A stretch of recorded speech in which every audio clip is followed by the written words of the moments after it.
નમસ્કાર તાલીમાર્થી મિત્રો, ઔદ્યોગિક તાલીમ સંસ્થા રાજકોટથી હું આશિષ ગોરવાડિયા, ઇન્સ્ટ્રક્ટર એમ્પ્લોયબિલિટી સ્કિલ્સ. આજના સેશનમાં આપ સૌનું હાર્દિક સ્વાગત કરું છું. મિત્રો, આજના સેશનમાં આપણે લોકો શીખવાના છીએ તમારા સેકન્ડ સેમેસ્ટરમાં, સેમેસ્ટર નંબર 2માં મોડ્યુલ 8. મોડ્યુલ 8નું નામ છે essential skills for success. Essential skills for સક્સેસમાં આપણે ઓલરેડી 3 ચેપ્ટર કમ્પ્લીટ કરી દીધા છે. ચેપ્ટર નંબર 4 એટલે મોડ્યુલ 8નું ચેપ્ટર નંબર 4 અને ચેપ્ટરનું નામ છે ટાઈમ મેનેજમેન્ટ. મિત્રો, ખૂબ જ અગત્યનું ચેપ્ટર, ખાસ ધ્યાનપૂર્વક તમારે આ વિડીયો જોવાનો છે, કારણ કે તમે ઘણા બધા લોકોને એવું કહેતા સાંભળ્યા હશે કે મને ટાઈમ જ મળતો નથી, મારી પાસે ટાઈમ જ ક્યાં છે. તો આવું કહેનારા લોકો એ બધા જ ટાઈમ મેનેજમેન્ટનો અભાવ ધરાવે છે એવું કહી શકાય. જો પ્રોપરલી ટાઈમ મેનેજમેન્ટ કરવામાં આવે તો તમે તમારા દરેક કાર્યોને ખૂબ જ ચોકસાઈપૂર્વક અને સમયસર તમે એને પૂર્ણ કરી શકો. તો આ ટાઈમ મેનેજમેન્ટ છે આપણે આ લેક્ચરની અંદર શીખવાના છીએ, સમજવાના છીએ, અને ટાઈમ મેનેજમેન્ટને ઇફેક્ટિવલી ઇમ્પ્લિમેન્ટ કરીને ખૂબ જ સરસ રીતે તમે અસરકારક રીતે એને તમારા જીવનમાં ઉતારીને તમે તમારા લક્ષ્ય છે એને સિદ્ધ કરી શકશો, તમારા ધ્યેય છે એને સરળતાથી પ્રાપ્ત કરી શકશો અને તમે તમારા જીવનમાં સફળતા પ્રાપ્ત કરી શકશો. તો આ ટાઈમ મેનેજમેન્ટ એની ટેકનિક આપણે શીખીએ એ પહેલાં ટાઈમ મેનેજમેન્ટવાળા ચેપ્ટરમાં આપણે શું શીખવાના છીએ એ સમજી લઈએ. સૌથી પહેલાં તો ટાઈમ મેનેજમેન્ટ એટલે શું એના વિશેની વાત સમજીશું. ત્યારબાદ ટાઈમ મેનેજમેન્ટના ફાયદાઓ કયા કયા છે એ આપણે સમજવાના છીએ. ત્યારબાદ ટાઈમ મેનેજમેન્ટના તત્વો કઈ કઈ બાબતો ઉપર ધ્યાન રાખીએ તો આપણે ટાઈમ મેનેજમેન્ટ કરી શકીએ એ સમજવાના છીએ. અને ટાઈમ મેનેજમેન્ટની એક ટેકનિક છે, જે ટેકનિકનું નામ છે પોમોડોરો ટેકનિક. તો આ પોમોડોરો ટેકનિક શું છે એ પણ આપણે આ ચેપ્ટરમાં સમજવાના છીએ. તો મિત્રો, ખૂબ જ આકર્ષક અને ખૂબ જ ઉપયોગી આ વિડીયો લેક્ચર છે, એટલે ધ્યાનથી તમારે એને જોવાનું છે અંત સુધી. તમને ખૂબ જ ફાયદાકારક થશે આ લેક્ચર. તો ટાઈમ મેનેજમેન્ટ એટલે શું, પહેલાં એના વિશેની વાત કરીએ. It is rightly said the time and tide wait for none. એ યોગ્ય રીતે જ કહેવાયું છે કે ટાઈમ એન્ડ ટાઈડ, ટાઈમ એટલે સમય અને ટાઈડ એટલે દરિયામાં આવતી ભરતી, વેઇટ ફોર નન એટલે કોઈની રાહ જોતી નથી. એ કોઈ વ્યક્તિ માટે ઊભું ન રહે, સમય છે કોઈના માટે થંભી જતો નથી, એ સમય પોતાની રીતે ચાલતો જ રહે છે. ને એવી રીતે ટાઈડ એટલે કે દરિયામાં આવતી ભરતી છે એ પણ કોઈની રાહ નથી જોતી, એનો સમય થશે એટલે આવશે જ. એટલે time and tide wait for none એટલે એનો મતલબ એવો થયો કે an individual should understand the value of time for him to succeed in all aspects of life. એટલે વ્યક્તિએ પોતાના જીવનના દરેક પાસાઓમાં સફળતા મેળવવા માટે, દરેક પરિપ્રેક્ષ્યમાં સફળતા મેળવવા માટે સમયનું મહત્ત્વ સમજવું જોઈએ અને સમયનો યોગ્ય રીતે ઉપયોગ કરવો જોઈએ. People who waste time are the ones who fail to create an identity of their own. જે લોકો ટાઈમ વેસ્ટ કરે છે, સમયની બરબાદી કરી રહ્યા છે, એ લોકો પોતાની કોઈ ઓળખ, પોતાની કોઈ આગવી છાપ ઊભી કરવા માટે હંમેશા નિષ્ફળ રહે છે. એટલે જે લોકો સમયની બરબાદી કરી રહ્યા છે એ લોકો ક્યારેય પોતાના જીવનમાં સફળ થતા નથી. તો વોટ ઇઝ ટાઈમ મેનેજમેન્ટ? આ સમય વ્યવસ્થાપન એટલે શું એના વિશેની વાત કરીએ. તો time management refers two making the best possible use of available time. તમારી પાસે જે ઉપલબ્ધ સમય છે, આ ઉપલબ્ધ સમયનો બેસ્ટ પોસિબલ યુઝ એટલે કે સારામાં સારી રીતે, સર્વશ્રેષ્ઠ રીતે એનો ઉપયોગ કરવાની કળા, એને ટાઈમ મેનેજમેન્ટ કહેવાય. મતલબ કે તમારા પાસે 24 કલાકનો સમય છે. દરેક દિવસ તમારી પાસે જ્યારે સૂર્ય ઉગે એટલે તમારી પાસે 24 કલાકની ગિફ્ટ ભગવાને તમને આપી છે. રોજે રોજ ભગવાન છે તમને આ એક ગોલ્ડન ગિફ્ટ આપી રહ્યો છે. તો ભગવાને આપેલી આ 24 કલાકની જે ગિફ્ટ છે દરેક વ્યક્તિને મળે જ છે. એવું ક્યારેય બનતું નથી કે કુદરતે અન્યાય કર્યો છે, કોઈને 24 કલાક મળે ને કોઈને 20 કલાક જ મળે ને કોઈને 22 કલાક જ મળે. આવું ક્યારેય થતું નથી. દરેક લોકોને જીવનમાં હંમેશા એક સાથે 24 કલાકની ગિફ્ટ મળે છે. તો આ 24 કલાકમાંથી તમે તમારી પાસે ઉપલબ્ધ 24 કલાકનો તમે શ્રેષ્ઠ ઉપયોગ કેવી રીતે કરી શકો, આ જાણવું એને ટાઈમ મેનેજમેન્ટ કહી શકાય. Managing time will enable an individual to do the right thing at the right time. હવે ટાઈમ મેનેજમેન્ટ એટલે શું? તો કે જો તમે ટાઈમ મેનેજમેન્ટ કરતા હશો તો એનો મતલબ એમ કે right thing at the right time, યોગ્ય સમયે યોગ્ય કામ તમે કરતા હોય તો એ તમારું ટાઈમ મેનેજમેન્ટ છે એમ કહી શકાય. તો યોગ્ય સમયે યોગ્ય કામ એટલે શું? તો કે જ્યારે તમે તમારી સ્કૂલમાં કે તમે તમારા ટ્રેડમાં કે તમે તમારા લેક્ચર અટેન્ડ કરવા માટે બેઠા છો ત્યારે તમે એનો શ્રેષ્ઠ ઉપયોગ કરો. તમે જમવા બેઠા હોય તો તમારું પૂરેપૂરું ધ્યાન છે તમારા જમવા ઉપર એકાગ્રતાથી હોવું જોઈએ. તમે હોમવર્ક કરો છો તો તમે તમારા હોમવર્કના સમયનો પૂરેપૂરો ઉપયોગ કરો, જેથી કરીને તમારા કામમાં ક્યાંય ભૂલ પણ ન થાય અને યોગ્ય સમયે તમે યોગ્ય કામ પૂર્ણ કરી શકો. તો આમ યોગ્ય સમયે યોગ્ય કામ પૂર્ણ કરવાની પ્રક્રિયા એને ટાઈમ મેનેજમેન્ટ કહી શકાય. Time management plays a pivotal role in one's personal as well as professional life. Pivotal એટલે ધરીરૂપ, ઉપયોગી, ખૂબ જ અગત્યનો રોલ પ્લે કરે છે in one's personal life as well as professional life. તમારા વ્યક્તિગત જીવનમાં પણ ટાઈમ મેનેજમેન્ટ અગત્યનું છે, એવી રીતે પ્રોફેશનલ લાઈફ એટલે કે તમારા વ્યવસાયિક જીવનમાં પણ ટાઈમ મેનેજમેન્ટ છે ખૂબ જ અગત્યનું છે. તો elements of time management. Time મેનેજમેન્ટના કયા કયા તત્વો તમારે ધ્યાનમાં લેવાના છે? તો સૌથી પહેલું છે ઇફેક્ટિવ પ્લાનિંગ. તમારે જે કામ કરવાનું છે એ કામનું તમે ખૂબ જ અસરકારક રીતે આયોજન કર્યું હશે તો એ આયોજનપૂર્વક તમે કામ છે એને સરળતાથી પૂર્ણ કરી શકશો. ત્યારબાદ છે સેટિંગ ગોલ્સ એન્ડ ઓબ્જેક્ટિવ્સ. તમારે જે કામ પૂરું કરવાનું છે, જે ધ્યેય તમારે નિર્ધારિત કરવાના છે, તો એ કામ પૂર્ણ કરવા માટેના ધ્યેય નિર્ધારિત કરો, ઓબ્જેક્ટિવ્સ નક્કી કરો કે હું આટલા સમયમાં આટલું કામ પૂર્ણ કરી શકીશ. ત્યારબાદ સેટિંગ ડેડલાઇન્સ. ડેડલાઇન એટલે સમય નક્કી કરો, સમય નિશ્ચિત કરો કે હું આ કામ પૂર્ણ કરવા માગું છું, પણ એ કામ કેટલા સમયમાં પૂરું થવું જોઈએ. દાખલા તરીકે સાહેબે મને 3 લેસન હોમવર્કમાં આપેલા છે, તો 3 લેસનને પૂર્ણ કરતાં મને કેટલો સમય લાગશે? આ સમય નક્કી કરવો એટલે ડેડલાઇન નક્કી કરવી કે 3 લેસન પૂરા કરતાં મને 3 કલાક લાગશે કે 4 કલાક લાગશે કે 5 કલાક લાગશે. આમ ડેડલાઇન નક્કી કરો કે ભાઈ 5 કલાકની અંદર તો આ 3 લેસન પૂરા થઈ જ જવા જોઈએ. તો આ ડેડલાઇન નક્કી કરશો તો એનાથી શું થશે? એનાથી એક ફાયદો થશે કે તમે એ તમારું કામ છે એ ખૂબ જ એકાગ્રતાપૂર્વક અને તમે જે સમય ફાળવ્યો છે એ સમયની અંદર તમે એ કામને સરળતાથી પૂર્ણ કરી શકશો. જો તમે આ ડેડલાઇન નક્કી ન કરી હોય તો 3 લેસન પૂરા કરવાના, પણ ક્યારે કરવાના તો ખબર નથી, આજે થશે, કાલે થશે, જે દી થશે તે દી થશે, તો આ ઇફેક્ટિવ ટાઈમ મેનેજમેન્ટ ન કહેવાય. તો ઇફેક્ટિવ ટાઈમ મેનેજમેન્ટ માટે તમારે આ રીતે ડેડલાઇન નક્કી કરવાની રહેશે. ત્યારબાદ ડેલિગેશન ઓફ રિસ્પોન્સિબિલિટીઝ. ઘણી વખત એવું બનતું હોય કે બધી જ પ્રકારની જવાબદારીઓ આપણે જ એકલા વહાવે રાખીએ તો કદાચ એવું બને કે આપણે આપણા કામને ક્યારેય પૂર્ણ ન કરી શકીએ. અમુક પ્રકારનું કામ છે આપણે બીજાને સોંપવું પણ જોઈએ, જે આપણા સહકર્મચારીઓ છે અથવા તો આપણી અંડરમાં કામ કરતા જે આપણા કર્મચારીઓ છે એ લોકોને અમુક પ્રકારની જવાબદારી આપણે સોંપવી જોઈએ. તો જવાબદારી સોંપવાનું કામ એને ડેલિગેશન ઓફ રિસ્પોન્સિબિલિટીઝ કહી શકાય. ત્યારબાદ prioritising activities as per their importance. Priority નક્કી કરવી એટલે અગ્રતાક્રમ નક્કી કરવો. દરેક કામ એક સરખી અગ્રતાવાળા નથી હોતા. દરેક કામની અગ્રતા અલગ અલગ હોય છે, દરેક કામનું મહત્ત્વ અલગ અલગ હોય છે, દરેક કામની અગત્ય અલગ અલગ હોય છે. તો જે અગત્યનું કામ છે એને પહેલી પ્રાયોરિટી આપો, જેની અગત્ય એના કરતાં ઓછી છે એને બીજી પ્રાયોરિટી, એના પછી ત્રીજી પ્રાયોરિટી. આમ તમે પ્રાયોરિટી નક્કી કરશો, મતલબ કે અગ્રતાક્રમ જો નક્કી કરશો તો એ અગ્રતાક્રમ નક્કી કરવાથી તમને તમારા કાર્યો પૂર્ણ કરવા માટે ખબર પડશે કે કયા પછી કયું કાર્ય આપણે પૂર્ણ કરવાનું છે. ત્યારબાદ spending the right time on the right activity. યોગ્ય પ્રવૃત્તિ માટે યોગ્ય સમય ફાળવવો જોઈએ. જે કામ અડધી કલાકનું છે એ કામ પૂરું કરવા માટે માનો કે તમે કલાકોના કલાકો વિતાવે રાખો છો તો તમારું ટાઈમ મેનેજમેન્ટ ઇફેક્ટિવ ન કહેવાય. કોઈ કામ છે, માનો કે તમારે હોમવર્ક કરવાનું છે અને હોમવર્કને તમે એકાગ્રતાપૂર્વક કરો તો અડધી કલાકમાં એ પૂર્ણ થઈ શકે એમ છે.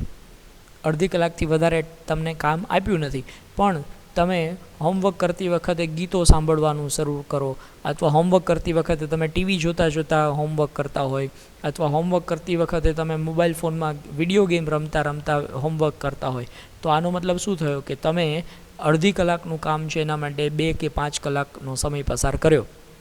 તો આ તો તમારો સમય વેસ્ટેજ થયો કહેવાય. તમે સરખી રીતે હોમવર્ક પણ ન કરી શક્યા, કારણ કે હોમવર્ક કર્યું હોય એ વખતે તમે ટીવી જોતા હોય તો તમને હોમવર્કમાં કંઈ યાદ ન રહ્યું હોય, અને ટીવી જોતા હોય તો ટીવીમાં તમારું પૂરું ધ્યાન ન રહ્યું હોય, કારણ કે તમે ત્યારે સાથે સાથે હોમવર્ક કરો છો, તો બેમાંથી એકેય કામ સારા ન થયા. તો આવું ન થવું જોઈએ. રાઈટ ટાઈમ ઉપર રાઈટ એક્ટિવિટી, મતલબ જ્યારે તમે હોમવર્ક કરો છો ત્યારે બાકીના બધા કામને પડતા મૂકીને માત્ર ને માત્ર હોમવર્ક ઉપર જ તમારે ફોકસ કરવાનું છે. તો આ ટાઈમ મેનેજમેન્ટ છે. તો આટલા એલિમેન્ટ્સને તમારે ધ્યાન રાખવાના છે ટાઈમ મેનેજમેન્ટ માટે. હવે વાત કરીએ benefits of time management. Time management જો વ્યવસ્થિત રીતે કર્યું હોય તો એનાથી આપણને શું ફાયદાઓ થઈ શકે? તો પહેલો ફાયદો છે time management makes an individual punctual and disciplined. Time મેનેજમેન્ટથી માણસ છે પંક્ચ્યુઅલ એન્ડ ડિસિપ્લિન્ડ એટલે કે શિસ્તબદ્ધ અને સમયબદ્ધ થઈ જાય છે. પંક્ચ્યુઅલ એટલે સમયબદ્ધ અને ડિસિપ્લિન્ડ એટલે શિસ્તબદ્ધ. માણસ છે એ શિસ્તમાં કામ કરે છે. જ્યારે એને ઓફિસે આવવાનું છે રાઈટ ટાઈમ ઉપર ઓફિસે આવશે, એ લેટ નહીં થાય. ઓફિસથી એને કામ પતાવીને ઘરે પહોંચવાનું છે તો ઘરે પહોંચવાનો સમય પણ એનો નિશ્ચિત જ હશે, એ સમયે એ પહોંચી જ જશે. તો રાઈટ ટાઈમ ઉપર રાઈટ વર્ક એ કરી શકશે, પંક્ચ્યુઅલ બની શકશે, શિસ્તબદ્ધ બની શકશે. ત્યારબાદ one becomes more organised as a result of effective time management. જો તમે ઇફેક્ટિવ ટાઈમ મેનેજમેન્ટ કર્યું હશે તો ઓર્ગેનાઇઝડ એટલે કે તમે ખૂબ જ યોગ્ય રીતે યોગ્ય પ્રમાણમાં તમારું સંચાલન કરી શકશો. એવું નહીં થાય કે તમારા કામ છે એ વારંવાર અધૂરા જ રહી જાય, તમે જે ઓબ્જેક્ટિવ નક્કી કર્યા હોય એ ક્યારે પૂરા પણ ન થાય. તો એવું ન બને. જો તમે ઇફેક્ટિવ ટાઈમ મેનેજમેન્ટ કરતા હશો તો તમે ખૂબ જ તમારી દરેક પ્રવૃત્તિઓને વ્યવસ્થિત રીતે સંચાલિત કરી શકશો. ત્યારબાદ effective time management boost an individual's morale and makes him confident. જો ટાઈમ મેનેજમેન્ટ ઇફેક્ટિવ હશે તો માણસનો મોરાલ એટલે નૈતિક મનોબળ છે એનું ખૂબ જ વધશે, અને એ માણસ છે એનો કોન્ફિડન્સ એટલે કે આત્મવિશ્વાસમાં પણ વધારો થશે.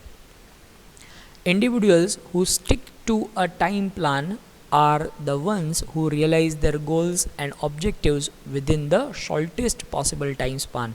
જે લોકો ઇફેક્ટિવ ટાઈમ મેનેજમેન્ટ કરે છે એ લોકો શોર્ટેસ્ટ ટાઈમ સ્પાન મતલબ કે ખૂબ જ ટૂંકા સમયમાં પોતાના ઓબ્જેક્ટિવ્સ છે એને અચીવ કરી શકે છે, પોતાના ધ્યેય છે એને સિદ્ધ કરી શકે છે. પણ જો ટાઈમ મેનેજમેન્ટ નથી કરતા તો તમારા ધ્યેયને પ્રાપ્ત કરવા માટે તમારે ઘણો વધારે સમય આપવો પડશે. ત્યારબાદ effective time management helps an employee to reach the pinnacle of the success quickly. Pinnacle એટલે સર્વોચ્ચ શિખર, સક્સેસ એટલે સફળતા. સફળતાના સર્વોચ્ચ શિખર ઉપર તમે ખૂબ જ ઝડપથી પહોંચી શકશો જો તમે ઇફેક્ટિવ ટાઈમ મેનેજમેન્ટ કર્યું હશે. જો ટાઈમ મેનેજમેન્ટ નહીં હોય તો કદાચ તમને સફળતા મળશે જ નહીં, અથવા તો મળશે તો બહુ મોડી મળશે. Better time management helps in better planning and eventually better forecasting.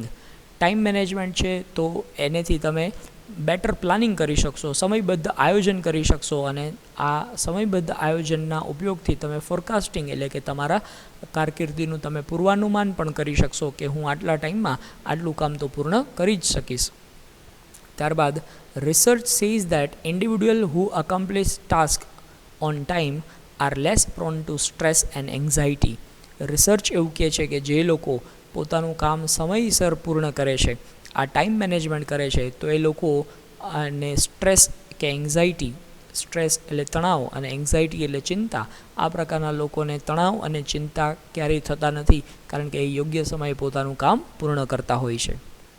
ત્યારબાદ time management enables an individual to prioritise task and activities at workplace. Time management કરવાથી પ્રાયોરિટી, આપણે જેમ હમણાં વાત કરી કે અગ્રતાક્રમ નક્કી કરી શકાય છે. જે કામ વધારે અગત્યના છે એને તમે પહેલી અગ્રતા આપશો, અને જે ઓછી અગત્યના છે એને તમે બીજો ક્રમ કે ત્રીજો ક્રમ આપી શકશો. આ રીતે માણસ છે પોતાના વર્કપ્લેસ ઉપર એટલે કે કાર્યસ્થળ ઉપર અગ્રતા નક્કી કરી શકે છે, અને એનેથી એ પોતાનું કામ છે ઝડપથી અને સરળતાથી પૂર્ણ કરી શકે છે. ત્યારબાદ ટાઈમ મેનેજમેન્ટ માટેની એક ટેકનિક છે, ટેકનિકનું નામ છે પોમોડોરો ટેકનિક. મિત્રો નામ ખૂબ જ રસપ્રદ છે, પોમોડોરો ટેકનિક. હવે આ પોમોડોરો ટેકનિક શું છે એ પહેલાં આપણે પ્રાથમિક રીતે સમજી લઈએ. પોમોડોરો આ ટેકનિક છે એ ટેકનિક ડેવલપ કરવા માટે એક વ્યક્તિ, જે વ્યક્તિનું નામ છે પોમોડોરો ટેકનિક, જેને ડેવલપ કરી એ વ્યક્તિનું નામ છે ફ્રાન્સેસ્કો સિરિલો. મિત્રો નામ ખાસ યાદ રાખવાનું છે, તમને MCQમાં પૂછી શકાય. ફ્રાન્સેસ્કો સિરિલો નામના એક યુનિવર્સિટીના સ્ટુડન્ટ હતા. 1980ના અંત સમયમાં એમણે આ પોમોડોરો ટેકનિક છે ડેવલપ કરી હતી, ફ્રાન્સેસ્કો સિરિલો. હવે આ ટેકનિક કેવી રીતે ડેવલપ થઈ એના વિશેની વાત કરીએ તો ફ્રાન્સેસ્કો સિરિલો છે એને એક પ્રોબ્લેમ હતો કે પોતાના અભ્યાસ ઉપર છે ને કોન્સન્ટ્રેટ નહોતા કરી શકતા, મતલબ કે પોતાના અભ્યાસ ઉપર એકાગ્રતા નહોતા રાખી શકતા. એકાગ્રતાથી એ પોતે ક્યારેય અભ્યાસ જ ન કરી શકતા. તો પછી ફ્રાન્સેસ્કો સિરિલોએ એવું કામ કર્યું કે મારે જ્યારે અભ્યાસ કરવા બેસવાનું હોય, મારે ભણવાનું હોય કે હોમવર્ક કરવાનું હોય કે કંઈ વાંચવાનું હોય, તો મારે કુલ જેટલી કલાક વાંચવું છે એટલી કલાકના હું ટુકડા કરી નાખું. થોડા નાના નાના ટુકડાઓમાં હું વાંચવા બેસું તો એટલી કલાકમાં એટલું કામ પૂર્ણ થઈ જવું જોઈએ. તો એણે એવું કર્યું કે 25 મિનિટનો એક આઈડિયલ ટાઈમ નક્કી કર્યો કે આદર્શ સમય મારા માટે કેટલો છે, હું કેટલા સમય માટે કોન્સન્ટ્રેટ કરી શકીશ, તો કે 25 મિનિટ માટે. તો 25 મિનિટ માટે એણે એક ટાઈમર સેટ કરવાનું નક્કી કર્યું. હવે ટાઈમર જે હતું ને એ પોતાના ઘરે એક જે ઘડિયાળ ઉપયોગ થતી એ ઘડિયાળની જે આકાર હતો ને ટમેટાનો આકાર હતો, અને ટમેટાને ઇટાલિયન ભાષામાં પોમોડોરો કહેવાય છે. આ ટમેટાને ઇટાલિયન ભાષામાં પોમોડોરો કહેવાય છે. એટલે ટમેટાના આકારની જે ઘડિયાળ હતી એ ઘડિયાળમાં એણે એલાર્મ નક્કી કર્યું, સેટ કરી દીધું કે 25 મિનિટે આ એલાર્મ વાગવું જોઈએ. તો 25 મિનિટ થાય ત્યાં સુધી એણે એકાગ્ર ચિત્તે ખાલી ને ખાલી વાંચવાનું કામ કરવાનું, અથવા એણે હોમવર્ક કરવાનું છે તો એકાગ્ર ચિત્તે હોમવર્ક જ કરી રાખવાનું. આ રીતે 25 મિનિટ પછી એલાર્મ વાગે એટલે 5 મિનિટનો બ્રેક લેવાનો, 5 મિનિટ રિલેક્સ થવાનું. 5 મિનિટ રિલેક્સ થયા પછી શું કરવાનું તો કે ફરીથી પાછું બીજી 25 મિનિટનો એલાર્મ સેટ કરવાનો. આવી રીતે 25 મિનિટના એલાર્મ, એટલે એક 25 મિનિટનો એલાર્મ સેટ થયો એટલે એક પોમોડોરો પૂરું થયું કહેવાય.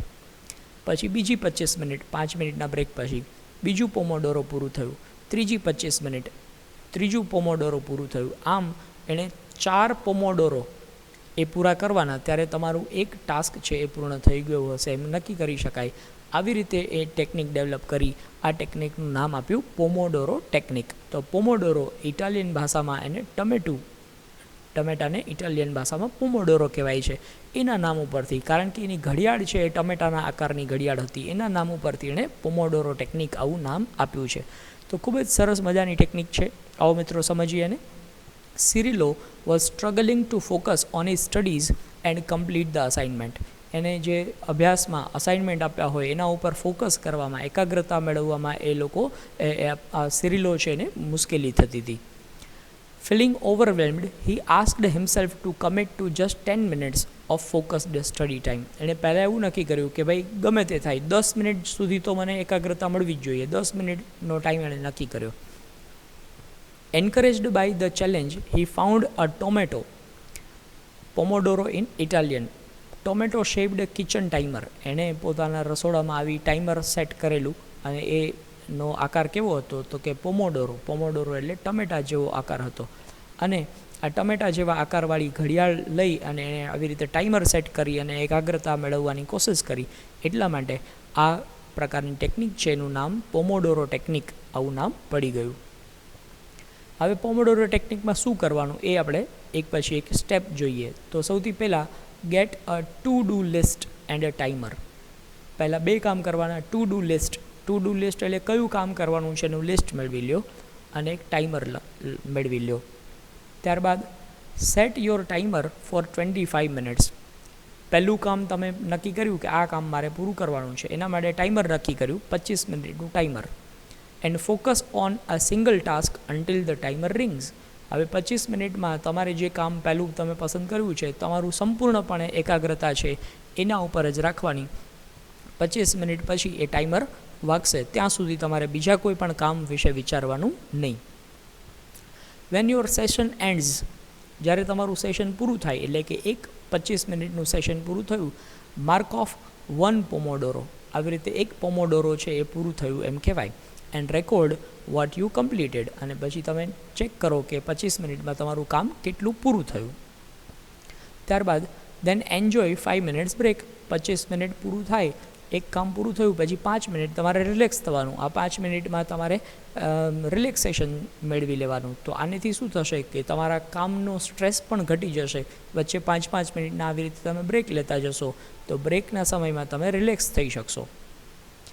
આફ્ટર 4 પોમોડોરોઝ, મતલબ 4 પોમોડોરો પૂરા થાય, આવા 25-25 મિનિટના 4 સેશન પૂરા થાય પછી એક લોંગર બ્રેક લેવાનો. લોંગર બ્રેક એટલે કેટલો? તો કે 25 થી 30 મિનિટનો તમે બ્રેક લઈ શકો.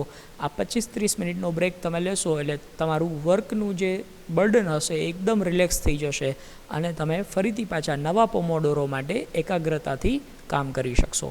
તો આ પ્રમાણે જે ટેકનિક બનાવી છે, આ ટેકનિકનું નામ આપ્યું છે પોમોડોરો ટેકનિક. તો મિત્રો, આપ પણ આપના અભ્યાસમાં આ ટેકનિકનો ઉપયોગ કરો અને ઇફેક્ટિવલી ટાઈમ મેનેજમેન્ટ કરી શકો અને તમે સફળતા પ્રાપ્ત કરી શકો. Thank you.